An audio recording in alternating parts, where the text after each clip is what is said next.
It's from Rumi. It's a beautiful poem if you don't know it, from The Great Wagon. But just these words here. Out beyond ideas of wrongdoing and right doing, there is a field. I'll meet you there. When the soul lies down in that grass, the world is too full to talk about. Ideas, language, even the phrase each other doesn't make any sense. And so the question is, can the three tenets lead us to that divine field? Can that place of abundance and compassion, can that be a place we can find through the three tenets? And I believe we can. It's my thesis. It's the book. It's the reason we wrote the book, and it's the reason we do this work. That counsel encourages us to listen from the heart, to deepen our listening. And when we deepen our listening, it builds understanding and empathy primes compassion, and compassion primes relationality.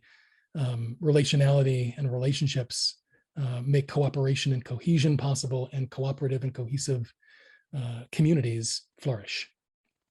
So as social media contracts us around ideas of us and them and the other, as we view folks who are not on our side, who are on the other side, as being, less than worth considering, less than human, not lovable, that can lead us to some really dangerous places. And I think we have to begin a shift away from that.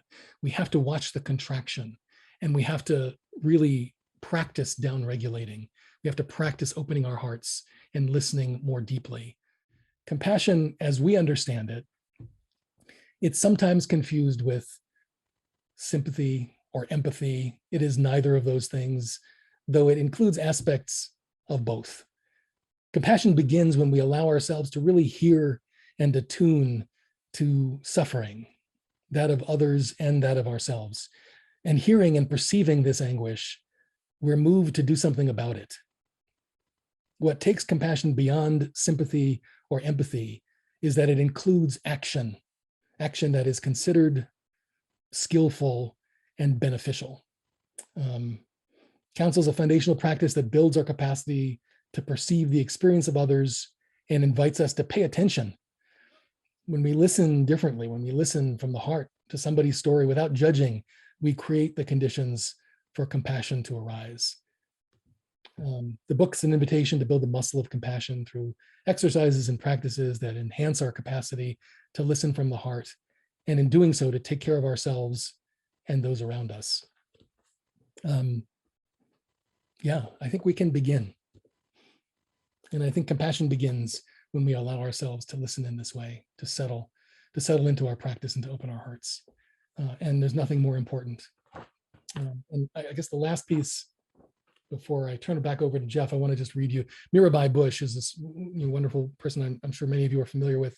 She gave me permission to use this poem at the beginning of the book, and I'll just read it and leave you with this. This is called "Why Listening is the Most Radical Act." We need to listen fully. It's the basis of all compassionate action. We need to listen not only to the voice of the person who is hurting, but to her bare feet, and the baby wrapped in her shawl, and the stars in the cold night. Such full listening helps us hear who is calling and what we can do in response. When we listen for the truth of the moment, we know better what to do and what not to do, when to act and when not to act. We hear that we're all here together, and we are all we've got.